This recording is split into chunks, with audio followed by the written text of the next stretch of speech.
Plant the seeds of communication to supersize and grow your business. Sharon Horne-Ellstrom here. I meant to grab my plant and have a little plant here or a package of seeds, but I didn't grab it, so I'm just going to start anyway with today's idiom. Today's idiom is to plant seeds or plant the seeds.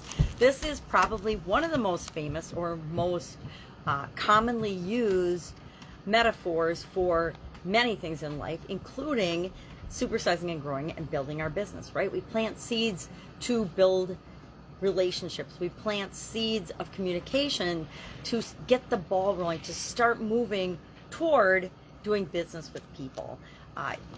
Planting the seeds of communication refers to initiating a process or the process of finding solutions to problems, which is what our businesses are all about.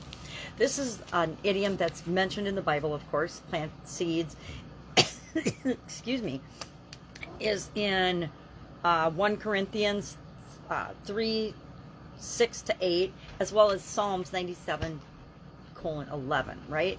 And Earl Nightingale talked a lot about planting seeds. If you don't know who Earl Nightingale is, I suggest that we all do some more personal improvement. But he talked about the importance of planting seeds and initiating things that we wanted to have certain outcomes for. Doing something to ensure a particular outcome in the future, like positive thinking, affirmations, things like that. It's little things we do every day that accumulate and create the results that we want. Now, we can also plant weeds. If we don't plant seeds, we often get weeds. And I could go on and on about different weeds that have popped up in my life. And weeds kind of represent the challenges or the bad things that happen when we're growing and building our business.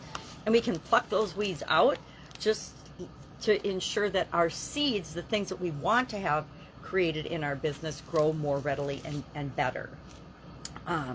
Entrepreneurship, building a business, supersizing a business for sure, is a lot about initiating the processes that we want to see future outcomes for, and being patient and persistent and resilient to wait for those outcomes and the results that we want to actually show up in our business and in our lives. We build roots and we take care of those plants and those seeds that we plant by watering them, by giving them the resources they need, by encouraging them to grow, making sure they have everything in terms of minerals and vitamins and sunlight and water and good soil, so that those ideas, those things that we plant, actually grow into the plants and the results that we want. So I'd love to know your experience with this particular idiom, planting seeds, and how that's impacted your business. Share in the comments below. If I can help in any way, ask. Otherwise, I'll be with you tomorrow with another interesting idiom. What does it mean? Where does it come from? And how might you use it to grow and build and supersize your business right now? Have an awesome day.